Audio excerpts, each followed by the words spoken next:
Темата на лекцията е хомеопатията, принципи, възможности и ограничения.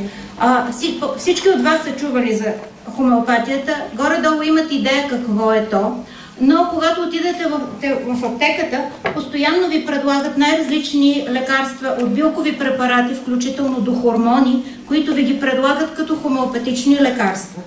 И целта на тази лекция е колкото се може по-систематично да се опитам да ви върна към основите на хомеопатията и да ви изложа основните принципи на истинската хомеопатия. Това какво ви предлагат в аптеките и на други места, вече вие от тук насетне ще прецените, имайки началната информация.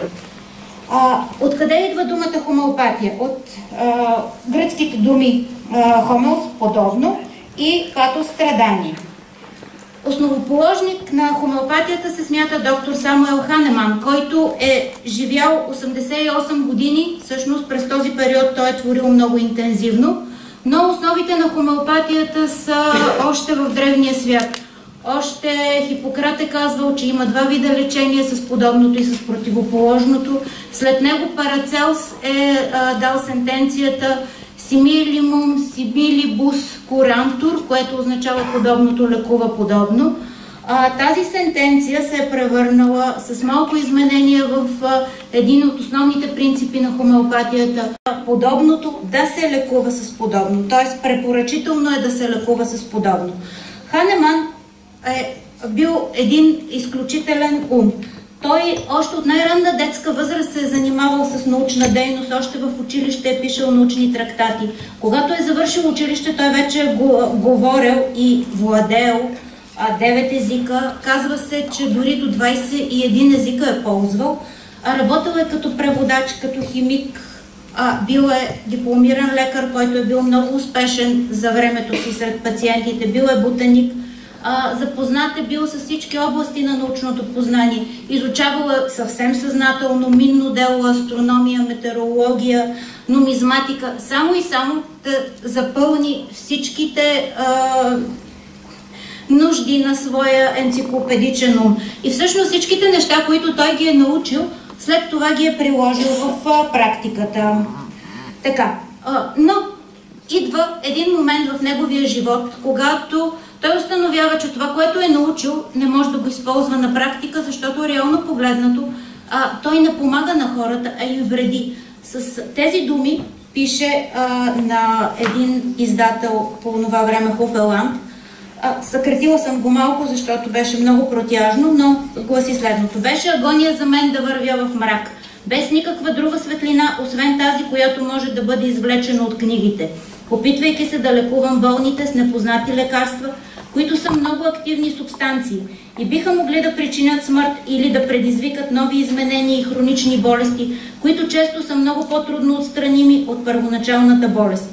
Да стана по този начин убиец или мъчител на братята си, беше за мен идея толкова плашеща и съкрушителна. Моите скруполи се удвоиха, когато видях, че не мога да осигуря дори на децата си никакво облегчение. И той започва да се занимава с преводаческа и с научна дейност. Докато превежда, всички знаете тази история, докато превежда материя медика на доктор Колен, той попада на трактата за хининовата кора и установява върху себе си един от основните принципи на хомеопатията. Че лекарство, което е в състояние да излекува определена съвкупност от симптоми у болен човек, може да предизвика същите симптоми у здрав човек. И от тук насетне започва неговата сага. Той влиза в конфликт с обществото, влиза в конфликт с лекарското съсловие, с аптекарите, с тогавашните научни разбирания, които, честно казано, са били доста ненаучни, пиявици, пургативи, живачни препарати и така нататък. За съжаление, това, което мога да кажа, е, че като че ли и съвременната научна медицина няма чак толкова солидна, тя има много солидна научна основа до толкова, доколкото ползва много вещества, много техника, но няма научна основа за това какво се прави с хората, откъде те тръгват и къде отиват. И като че ли някъде в началото на века след войните се загуби изобщо парадигмата за лечение. И принципите на спешната медицина започнаха да се прилагат и за хроничните болести.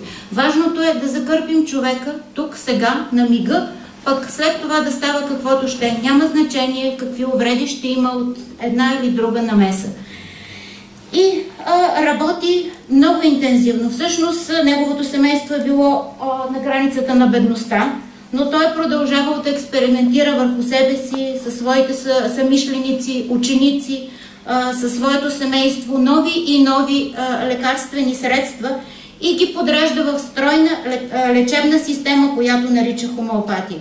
През това време той обучава дори официално много ученици и се оказва, че всъщност хомеопатията по това време се разпространява много широко по света и е много по-ефикасна при лечение на епидемиите, отколкото конвенционалната медицина. Оказва се, че при холерни и при тифни епидемии има 2-4% смъртност при лекуваните с хомеопатични лекарства срещу 20-30-40% с конвенционални лечебни средства. И хомеопатията става все по-популярна и по-популярна из целия свят. Преминава границите на Европа, разпространява се в Англия, кралското семейство я признава като собствена, лична, официална лечебна система. Разпространява се в Индия, в Русия, в Америка. И последователите на хомеопатията стават многобройни. За съжаление, винаги се наблюдава една тенденция. Всяко нещо, което върши работа в началото, то е много модерно.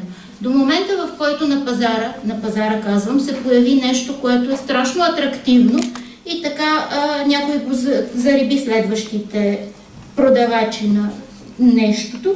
И в крайна сметка старите идеи се забравят, защото новите като че ли са някакси уж по-ефективни. И с времето в историята на хомеопатията се получава нещо много интересно.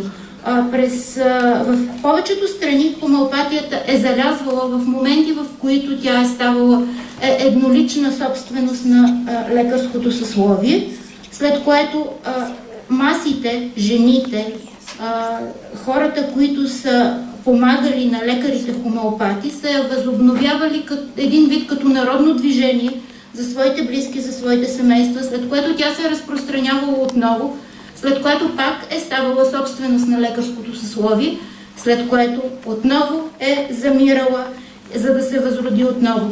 И ние в момента сме в един такъв подобен период в България, защото в интерес на истината хомеопатията е била популярна в България. Има хомеопатичен комплекс във Варненския музей, който е от миналия век. Доктор Миркович е бил един известен хомеопат, завършил във Франция. И хомеопатията е била популярна, след което годините на социализъм са я унищожили или по-скоро са я превърнали в нещо нелегално, макар че и тогава имало хора, които са практикували хомеопатия. През 1992 година в България дойде Лондонския колеж по класическа хомеопатия, който всъщност регенерира, възстанови хомеопатията в България и обучи първите хомеопати и тогава се организира и Българското хомеопатично общество. Да се върнем обратно към Ханеман. Един от огромните, от основните и най-важни негови трудове са Органон на лечебното изкуство и хроничните болести. Органона на лечебното изкуство започва със следните думи. Той е написан под формата на афоризми и първите два афоризма всъщност могат да служат за мото на абсолютно всеки лекар, лечител и човек, който работи с здравето на хората. Афоризъм едно е: най-висшето и единствено призвание на този, който лекува, не на лекаря, както е преведено в нашия вариант, защото лекар не е равносилно на лечение и лекар не е равносилно на лекарство. Значи най-важното призвание на този, който лекува, е да прави болните хора здрави. И афоризъм 2. Най-висшата цел на лечението е бързо, меко и трайно възстановяване на здравето на базата на ясно разбираеми принципи. Възстановяване на здравето, не лекуване. Всъщност, ние имаме здраве априори и трябва просто да го възстановиме. Когато сме се родили, ние сме били здрави. За да може матрицата от една клетка да се разгърне и да се превърне в едно съвършено бебе, което да се роди, значи ние сме били здрави. До раждането сме били здрави. С малки изключения, с някакви увреди, но като цяло това, както сме се родили, то е било съвместимо с живота и е можело да продължи да съществува, да се развива и да се изпълнява мисията. Така, и в този афоризъм се казва върху ясно разбираеми принципи. Какви са основните принципи на хомеопатията? Първият принцип е закона на подобието. Подобното да се лекува с подобно или симилия симилибус курентур. Това е един основен закон и за други лечебни практики, не е само за хомеопатията. Но, освен този принцип, че подобното да се лекува с подобно, има и много други принципи. Един от принципите е минималната доза. Всъщност Ханеман точно по този начин е успял да открие хомеопатията, опитвайки се да намали вредните ефекти на дадено вещество, разреждайки го многократно, до момента, в който то практически спира да действа. И какво прави тогава? Владеейки алхимични познания, той се е досетил, че всъщност може да вкара допълнителна енергия, когато разрежда лекарството и да го потенцира, или сокусира, или претрие в хаванче, което се е правило по това време. Значи този принцип на постепенно разреждане и потенциране или динамизиране е един от основните принципи на хомеопатичното лекарство. Всъщност за хомеопатични лекарства винаги се използват прости субстанции. Не събираме 5 билки, за да направим от тях извод и да ги направим на хомеопатично лекарство. Винаги се доказва, се използва за хомеопатично лекарство уникалното природно вещество, което е пораснало, оживяло в естествена среда, което е един съвършен представител на своя вид. Страшно глупаво е да вземем и да направим хомеопатично лекарство от лайка, която цъфти край пътя, която е изкривена, грозна, с деформирани и изядени цветчета, защото тя няма да бъде представител на своя вид. Значи използват се само отделни прости субстанции, а не комбинации или смеси, което много често ще видите и в аптеките. Нямам нищо против комбинациите и смесите, но те са просто комбинации от хомеопатични лекарства, които никога не са доказани като такива. А другия основен принцип при хомеопатията е, че трябва хомеопатичните лекарства да бъдат доказани. И те трябва да бъдат доказани от здрави хора, а не от болни. Защото болните вече са с изменено съзнание, с изменени усещания, с изменена психика. Тоест, здравият доброволец трябва да каже: окей, аз съм на разположение, ще участвам в този експеримент, през това време ще записвам и ще описвам съзнателно всичко, което се промени в моето мислене, в моите усещания, в моите чувства, в моите физически функции. И това представлява доказване на едно хомеопатично лекарство. Значи това са първите 4 основни принципа. Закона на подобието, минималната доза. Като минималната доза е нещо, което е доста разтегливо. За един човек минималната доза може да бъде само един единствен прием. За друг човек може да бъде 2 или 3 месеца вземане на едно и също хомеопатично лекарство по някакъв подходящо подбран начин. Но всичко това зависи от неговото състояние на здраве или от неговото ниво на здраве, както ще го кажем по-нататък. Така, друг много основен принцип е принципа на индивидуализацията. Всъщност се вземат съвкупността от симптомите на всеки отделен човек. И е важно да се знае, че когато човек има някакво неблагополучие, когато има някакъв стрес или някакъв проблем, той реагира на този проблем, правейки симптоми. Не само физически, той прави симптоми на всяко ниво. На психическо, физическо, емоционално, ментално ниво. Някой след стрес от скръб може дори да започне да забравя. На друг му побелява косата. На трети изпада в истерия. Най-различни неща се случват. И това, с този принцип на индивидуализация искам да ви кажа, че няма хомеопатично лекарство за определена болест или за определен орган. Има хомеопатични лекарства, които имат афинитет към органи и афинитет към болести, но те не са за болестта. Те са за конкретния човек в конкретния момент в определената доза. Значи има подходящо хомеопатично лекарство за даден човек, за даден момент, в точно определена доза.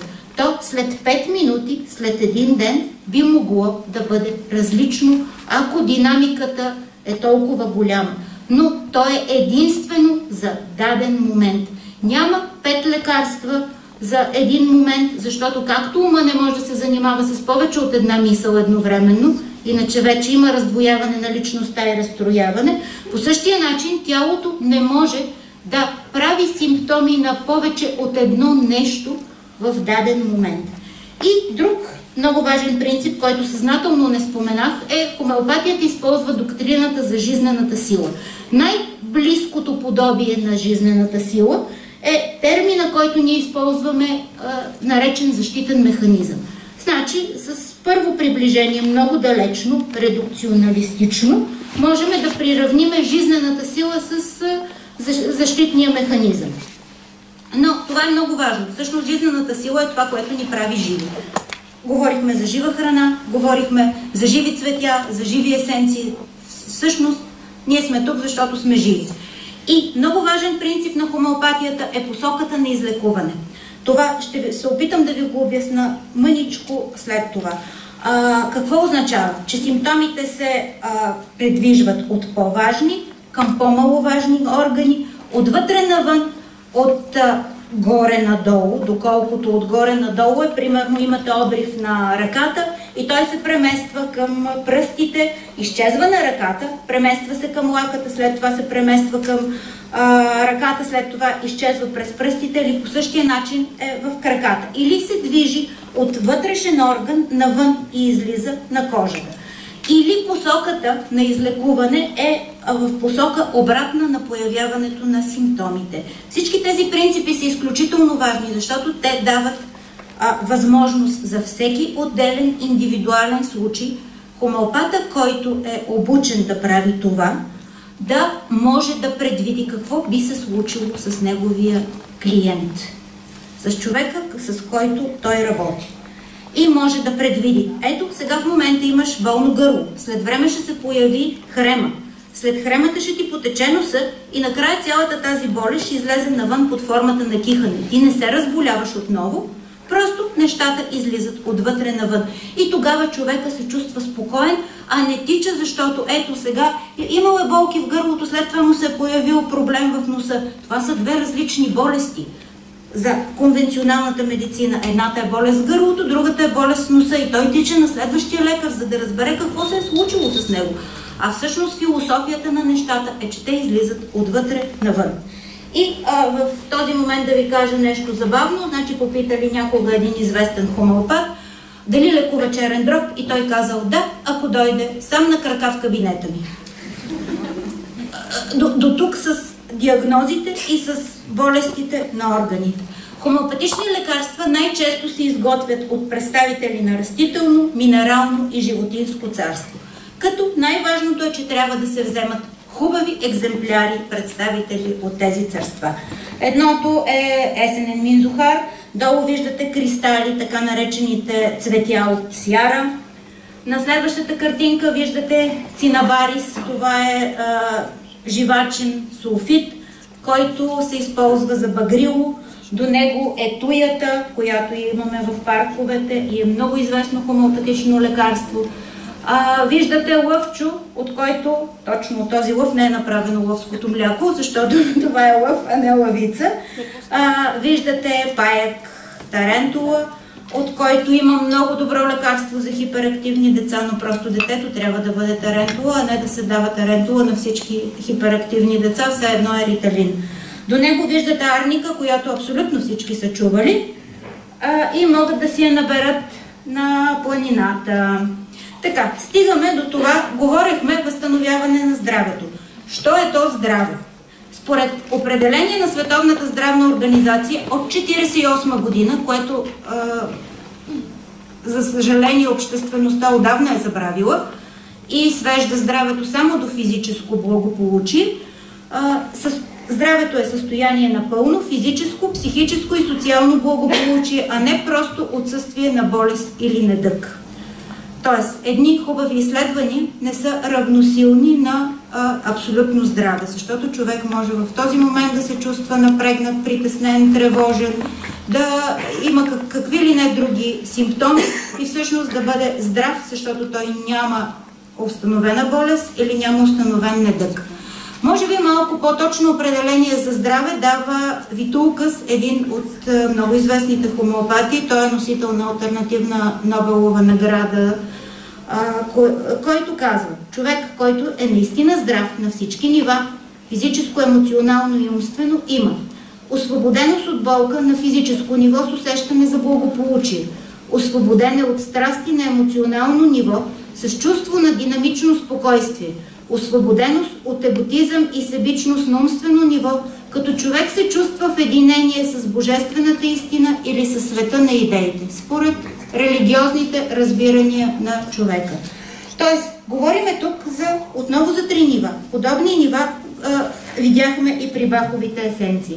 Какво представляват тези нива? С този конус Витулкас описва 3 нива, като най-важното и най-висшето и най-мощното е умственото ниво. След него по-външният конус е емоционалното и най-външното ниво е физическото ниво. И от тези нива идват най-различни оплаквания. Примерно, ако погледнем физическото ниво, най-нисши, т.е. най-незначителни са оплакванията от кожата, а най-сериозни са оплакванията от мозъка. Тоест, една увреда на мозъка е най-тежко поражение на физическо ниво.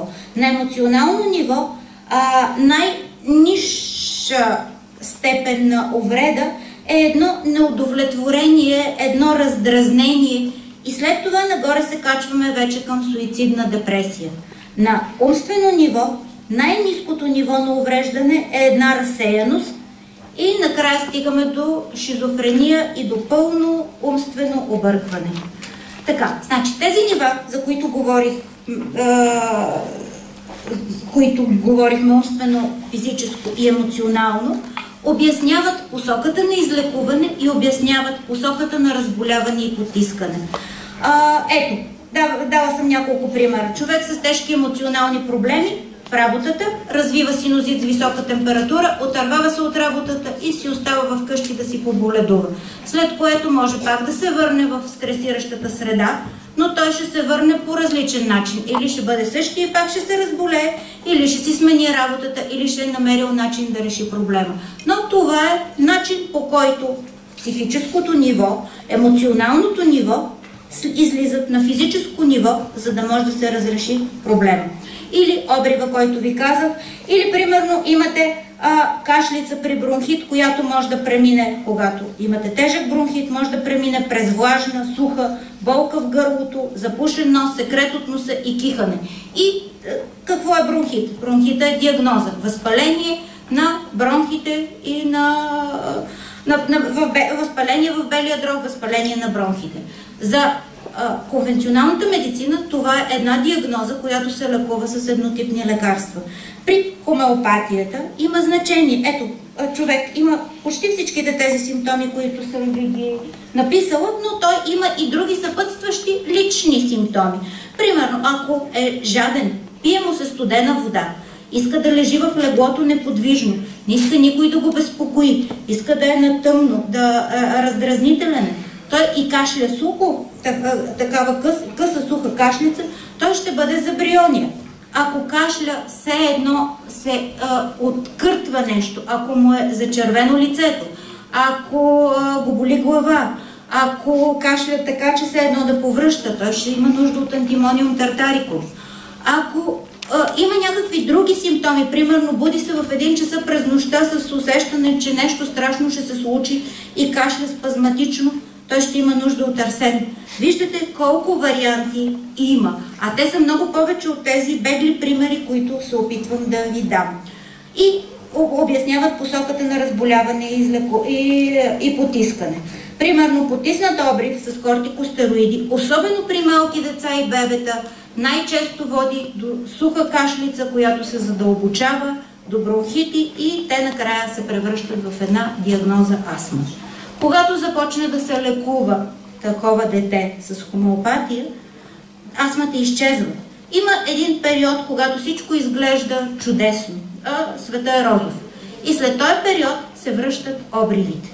И хората си казват: леле, това нали го излекувахме преди 20 години, откъде на къде се появи сега и какво точно означава. И започват да търсят други лекари и започват да търсят друго потискане. Тоест, това са неща, които на хомеопатите предварително са известни, но те не са известни на повечето хора. И имам една приятелка, която трябваше преди много години да я оперират за миома, а тя имаше проблеми с предната операция и едва ме бяха събудили. И беше изпаднала в депресия. Миомата й кървеше, всичките медицински специалисти се чудеха какво да правят, как да оперират така, че хем да не заспи, да не могат да я събудат, как хем да изпрат кървенето, и тя дойде някога, когато още аз учих, за супервизия. И дадохме лекарство. И кървенето спря. След 2 години я оперираха абсолютно всичко завърши благоприятно, абсолютно без проблем и нямаше никакви усложнения, възстанови се чудесно. Но какво се беше случило? Оказа се, че когато е забременяла някога, тя за 2 седмици си е била загубила случайно зрението. И след хомеопатичното лекарство, не са разбрали защо си е загубила зрението. След хомеопатичното лекарство тя спря да вижда за около половин час. Каза: ако не ме бяхте предупредили, щях да реша, че съм фатално болна и да тръгна да търся причина. А то просто отмина. И след половин час започнах да си виждам. Така, и посока на разболяване. Примерно продължителна хипертония изчезва и се появява, да речеме, туморно заболяване. Или изчезва успешно лекувана туберкулоза и се развива шизофрения. Какво всъщност е болестта? Болестта е отклонение от здравето. Болестта представлява и се изявява, т.е. става видима за околните единствено и само посредством съвкупността от нарушения в усещанията и функциите на организма. Единствено. Няма друго, с което тя става видима. Колкото по-силен и реактивен е организма, толкова по-интензивни, по-характерни, по-ясни симптоми той прави. Тоест, колкото е по-здрав човек, толкова по-характерни симптоми прави. Колкото е по-болен, т.е. един човек в крайна фаза на с тумор, той прави само общи симптоми. Има болка, която не е ясно точно каква е, силна е, не може да я търпи, вече няма хранителни предпочитания, вече не знае от какво се подобрява и влошава, вече няма никакви интереси към живота. Той всъщност вече няма нищо, което да го държи в този свят. И какво излиза? Тази картинка е на старовремски затвор. Да ви обясна. Значи там пише Old Jail и отзад в беседката са затворниците. Отпред на фейката са така наречените свободни хора. Излиза, че всъщност болестта е затвор ограничени. Замислете се, когато сме болни, ние наистина сме ограничени. Съобразяваме се с това, с онова, това не може да хапнеме, еди къде си не може да отидеме, болиме от планина глава, от чист въздух, еди какво си, от морето ми става обрив. И всъщност наистина сме ограничени. Всъщност здравето е свобода. Защото обратното на затвора е свобода. И както казва моя любим преподавател по философия на хомеопатията, подходящото хомеопатично лекарство е ключа към вратата на затвора, в който сме затворени, обаче ние решаваме дали да излеземе. Тя вратата остава отворена, ама ние може да решиме, че ни е по-лесничко да останеме вътре и да продължиме да правиме симптомите на болестта, защото иначе трябва да се приспособиме към един външен, по-широк, по-непознат, по-страшен свят. По-добре познатото зло, отколкото непознатото добро. Колко често мислиме по този начин, нали? Така. По отношение на здравето Ханеман казва: състояние на здраве, жизнената сила, динамото, което оживотворява материалното тяло, поддържа всички части на организма във възхитително хармонично жизнено действие, както по отношение на усещанията, така и по отношение на функциите, за да може нашият вечен, надарен с разсъдък дух свободно да се разпорежда с този жив и здрав инструмент за постигане на по-висшите цели на нашето съществуване. Всъщност, ние сме тук на тази земя, за да направим нещо. Не сме просто случайни.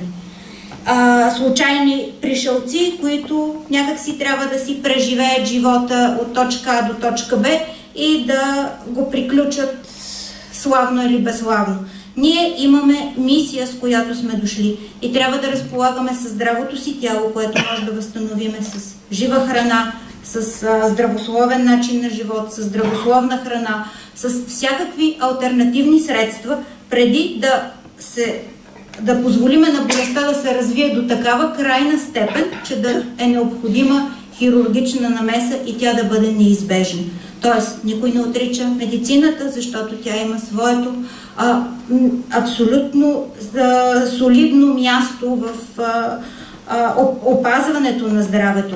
Но преди да се стигне до истинската нужда от хирургически намеси, от антибиотици и от каквото и да било, могат да се направят много стъпки. И тогава тези намеси ще бъдат много по-ефективни, отколкото ако те са направени в самото начало. Преди време един познат ми каза: ами как искаш един човек да бъде здрав, след като му дадат на антибиотик, те се едно го натъпкват с плесен. Кой човек, който е натъпкан с плесен, е здрав? И аз казах: ами да, вярно, прав си. Всъщност всичките антибиотици се правят от плесени. А плесените какво са? Това, което превръща живата материя, органичната материя, обратно в неорганична. Къде сме? Така, по отношение на възможностите на хомеопатията, има най-различни... Тази схема я заимствах от лекциите на Витулкас, но има различни степени, по които може да се оценява здравето. И тези степени се разделят в отделни групи. В най-горната група са хора, които генерално са здрави. Те са в добро психическо, физическо, емоционално състояние, рядко боледуват, могат да вдигнат висока температура, могат да се оправят за един ден след високата температура. При тези хора могат да се развият всички болести, т.е. да се диагностицират всички болести, но при тях хомеопатията може да разреши дори раков случай, какъвто не може да разреши при най-долното ниво, които просто се раждат увредени.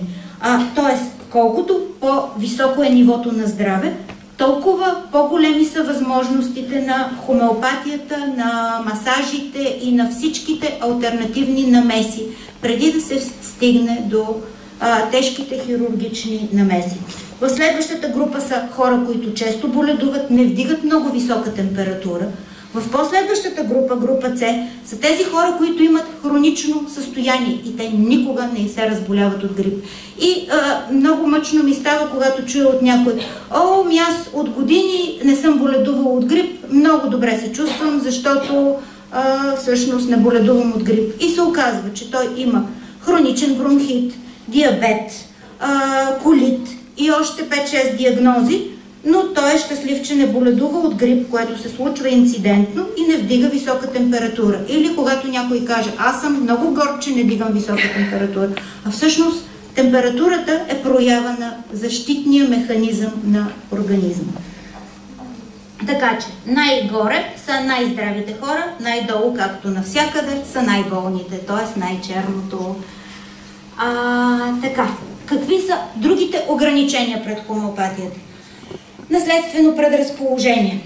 Ако всичките в семейството са болни от рак, давам груб пример, вероятността наследниците да се разболеят е голяма. Това, което може да направи хомеопатията, е не да обещае, че никога няма да се разболеят от рак, ами да даде възможност на тези хора да живеят ползотворен живот и колкото се може по-далече във времето да се ограничи, да се отмести това евентуално разболяване. Аз съм наследник на подобно семейство. Успяла съм, може би, да отместя от едната страна поне 10 години първите симптоми. Другите ограничения са начин на живот, поддържащите причини. Поддържащи причини могат да бъдат всичко. Неуспешен брак, лоши житейски условия, лоша работа, Абсолютно всичко, в което сме се набутали и от което по някаква причина не желаеме да се отървеме, може да играе ролята на поддържаща причина. Това, че всяка вечер искаме да си пиваме с приятели, защото това е единствения начин, по който може да контактуваме с тях, също може да бъде поддържаща причина. Ограниченията са постоянни физически, емоционални и психически травми. Ограниченията на хомеопатията се проявяват, когато има постоянна потискаща терапия и някакви потискащи външни въздействия. Тоест, всичките хора в Украйна около Чернобил са неминуемо засегнати от аварията, както и ние.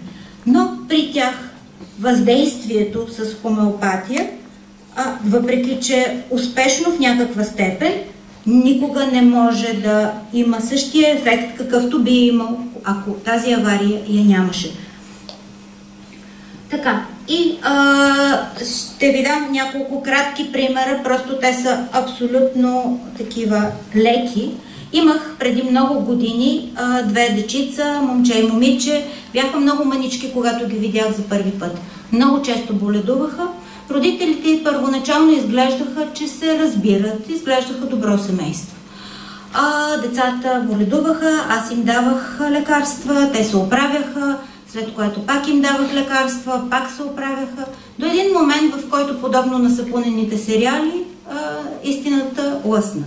Майката се оказа, че има извънбрачна превръзка, разделиха се, разделиха децата, бащата, защото тя имаше много големи възможности да манипулира ситуацията, тя взе децата при себе си и децата продължиха много по-тежко да боледуват.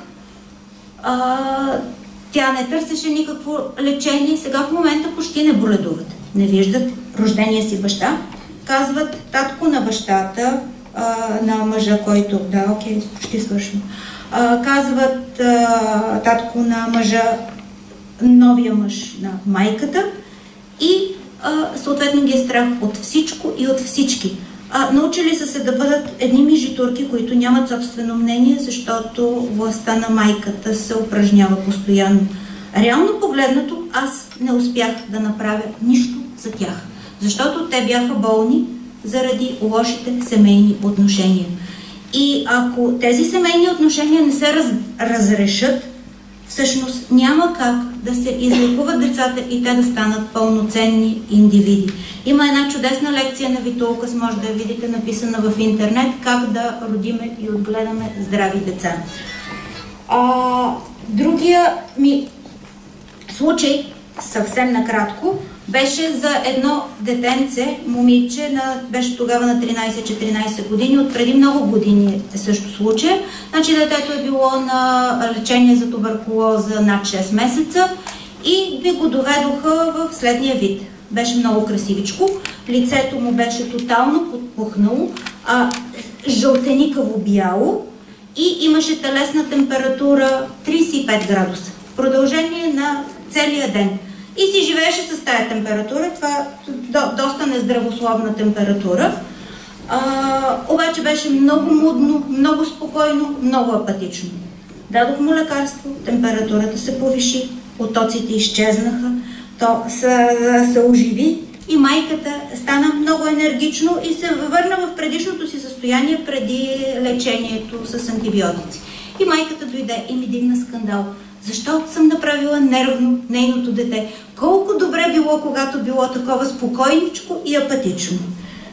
Това е ограничение. Когато родителите имат претенции за нещо и въобще не осъзнават какво се случва с детето и че те трябва да го разберат, а те не желаят да го разберат. Те просто искат да имат една пионка, която да дърпат на конци. Другия ми случай е за една жена, която е с диагноза саркоидоза, която ми е приятелка от много години. Преди почти 10 години аз измислих хомеопатично лекарство и казах: ти ще се разболееш, моля те, промени се. Тя каза: не, няма да се променя. И не се видяхме няколко години. След което се срещнахме случайно, вече имаше кашлица, не можеше да диша, имаше обриви по краката и бяха сложили диагноза саркоидоза. Тук са резултатите от изследванията, значи историята започва от 2008 година. 2011 година доктор Фарук Мастер и определя лекарство за заболяването, защото тя беше тогава в невероятно тежко състояние. След няколко месеца състоянието е подобрено и хемоглобина, който по принцип е бил винаги нисък, тази година вече е 136. Значи тя никога не е имала толкова висок хемоглобин. Тази година вече има само остатъчни фиброзни изменения в белия дроб. Болестта си отишла, но този път тя се промени. И тази лекция се съгласих да я изнеса в памет на една моя пациентка от 99-та година, която почина преди няколко години. Значи видяхте за първи път 99-та година и тази жена беше с болки от жлъчка, с болки в кръста, с високо кръвно и така нататък. Но най-същественото нещо при нея беше, че тя беше в депресия. И казваше, живота е свършил, няма никакъв смисъл, няма нищо и така нататък. И аз тогава измислих лекарство и следващите години съм я виждала, може би, на всеки няколко месеца. Винаги много мило идваше при мене, носеше ми някакви нещица за хапване, точно както старите баби носят на внуците си и казваше, ти си моята лечителка. Тази баба, след първото лекарство, стана баба Пършинг. Беше уникална. Започна да чете здравословна литература, започна да шие, да се грижи за най-различни неща. Все едно живота й започна от начало. И всъщност хомеопатията й подари 7-8 щастливи години, през които тя беше себе си. До момента, в който си отиде. Но как стана и това? Значи няколко години преди да си отиде, аз започнах да забелязвам симптоми, че нещо се случва с нея. И говорех с дъщеря и казвах, моля те, намерете някакви лекари. Те ходеха на какви ли не изследвания.